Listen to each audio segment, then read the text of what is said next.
France has made a huge impact on the world, but while the France of today is mostly centered in Europe, with some exceptions, it has grown, expanded, and contracted through the centuries.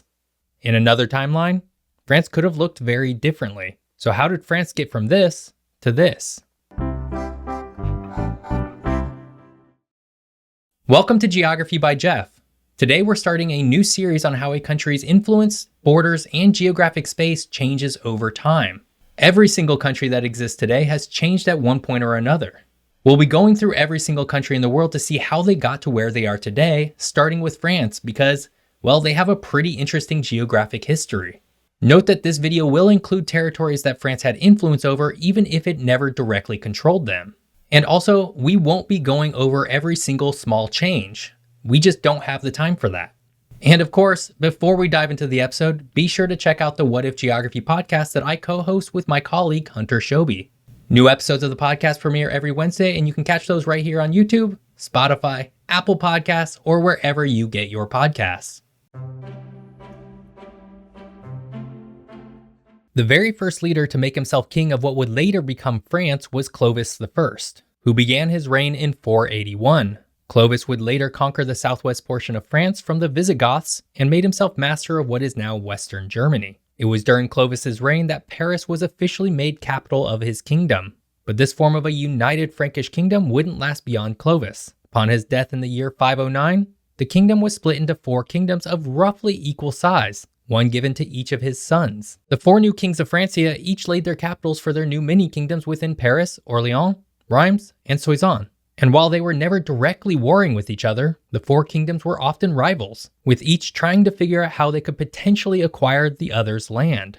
By 558, one brother, Clothar, managed to reunite all four kingdoms under him after a series of underhanded tactics, such as murdering his brother's successors to gain the land himself through the right of succession. Under Clothar, Francia was reunited once again, right up until 561 when he died and the kingdom was once again split up. If you're noticing a trend here, you're right. The early beginnings of France was one of constant uniting under a king, only for that king to die, and then the kingdom to split up. This happened time and time and time and time again, basically up until the mid-700s, when the Frankish kingdoms would be reunited under the Carolingian dynasty, which would eventually be led by Charles the Great. Under Charles the Great, France had its first ever major expansion. The Carolingian Empire would eventually take over much of Central Europe, including much of modern-day Germany, much of Italy, and northern parts of Spain, and many more tributary states. But alas, it was not meant to stay forever. Charles the Great died in 814, and just a few decades later in 843, after much civil war, the empire broke up into three kingdoms: West Francia, Middle Francia, and East Francia.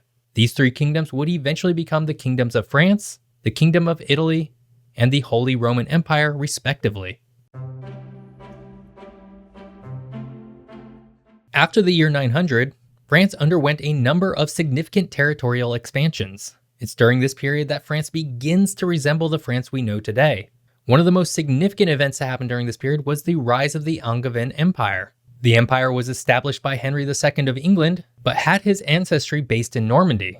Under the Angevin Empire, the Kingdom of France lost most of what is today Western France during the mid-1100s.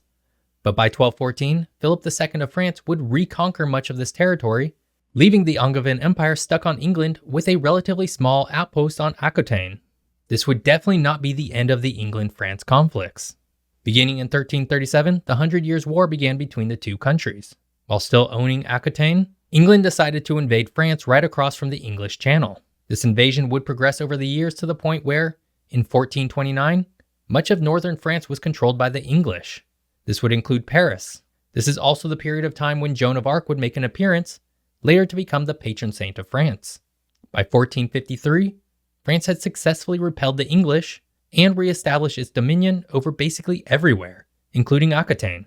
This period of time was especially tumultuous. Where early France was in constant bickering mode between various Frankish kings, the medieval period was marked by countless wars with neighboring countries, primarily the English. It's this period that would really set in motion the long-standing rivalry between the two countries that still kind of persists to today, albeit in relatively minor ways. Whew! Let's take a quick break because we've covered a lot of territory. But if you can believe it, a lot is still yet to come. There are so many little wars and details that have shaped France. These are just the big ones. And we're still on Europe. As you can imagine, we're about to go global. But of course, if you're enjoying this video, hit that subscribe button. More fun geography videos are just a single click away. After the year 1500, France continued to expand its European territory through a combination of military conquest, diplomatic means, and strategic marriages. And oh boy, was there a lot of all of that. But it was during this period of time that European France really became the France that we know today. This would include the acquisition of Artois in the far north of France in 1659, much of the northeast areas of modern-day France such as Alsace in 1675 and Lorraine in 1766, and the island of Corsica in 1768. And fun fact, it was during this period of time that France was briefly bordered on both its southern border and its northern border by Spain, which will be an episode of its own someday. The region of Alsace-Lorraine, it's worth pointing out, would trade back and forth between France and various Germanic states multiple times over the decades. But while homegrown territorial gains are important, this is also the period of time that France began to focus more on overseas expansion and the establishment of its colonies. While France attempted to establish colonies in both modern-day Brazil and Florida during the mid-1500s, it really wasn't until 1605 that it got its colonial foothold in modern-day Nova Scotia, Canada. From there, France really began to spread its colonies in North America. This area would later be called New France. New France would continue to grow its land, but its population and development lagged far behind the British colonies to the south and east. At its height in 1712, New France contained much of modern-day eastern Canada, all the way through the Mississippi River Valley to modern-day New Orleans, Louisiana. But after a series of wars with England, France lost all of its Canadian territories to Britain. With only a large swath of land of North America left, France opted to sell the territory to the new United States in 1803, thus ending its colonial empire in North America for the most part. At the same time, however, France would also begin its colonial ambitions elsewhere. This would include South America, where it took control of what is today called French Guiana, in Western Africa around the current area of Senegal, and on the southeast coast of India. France would not be able to keep its influence in India, but would continue to expand its colonies in Africa and, eventually, Southeast Asia. Back home, France experienced its largest territorial expansion under the leadership of Napoleon Bonaparte. In the early 1800s, Napoleon conquered a large part of Europe, including much of Italy, Spain, and Central Europe. Unfortunately for Napoleon, despite his initial success, France's territorial expansion ultimately proved to be short-lived. After his defeat in 1815, much of the territory he had conquered was returned to the control of other European countries. In the late 1800s, France did not change all that much in Europe. There were, of course, minor expansions and contractions here and there, but overall, things were pretty stable relative to previous centuries. But France did continue to expand its colonial empire during this time.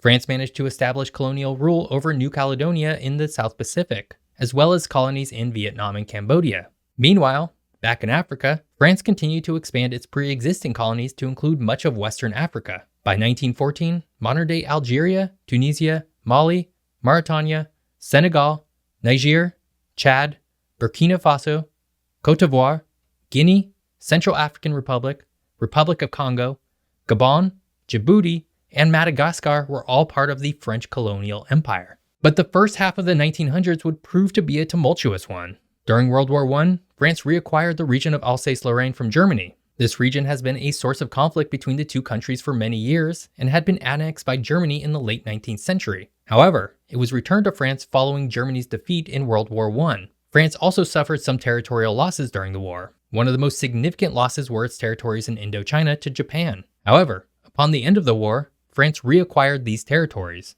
Overall, World War I did not dramatically change France's territory all that much.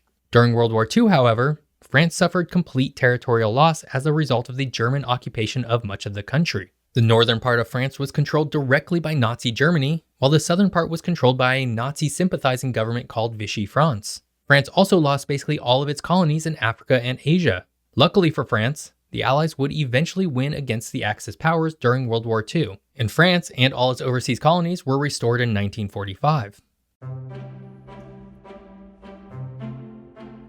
Since the end of World War II, France would really not continue any expansion. Instead, as with most major European powers, France would begin to shed its remaining colonies it once held dominion over. Between 1950 and 1960, France lost all of its French colonies in Africa except for Djibouti, which it would later lose in 1977. In Asia, France would lose its Indochina territories by 1954, which would lay the foundation for the Vietnam War to kick off in 1955. And that's basically the last major contraction of French territory in the world. Today, France continues to exist within Europe, but it also continues to hold a large piece of South America in French Guiana. And fun fact, France's longest border with another country is actually with Brazil because of this territory. France also continues to hold a number of Caribbean, South Pacific, Indian Ocean, and a single small island off the coast of Newfoundland, Canada. And that's how France acquired the land it currently owns today.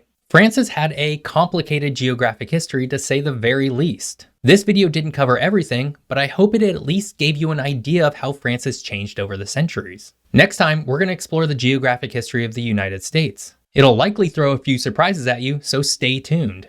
I hope you enjoyed learning about how France evolved over the centuries. If you did, please subscribe to my channel. And if you want to watch more of my videos, you can do so here. Thanks for watching. See you next time.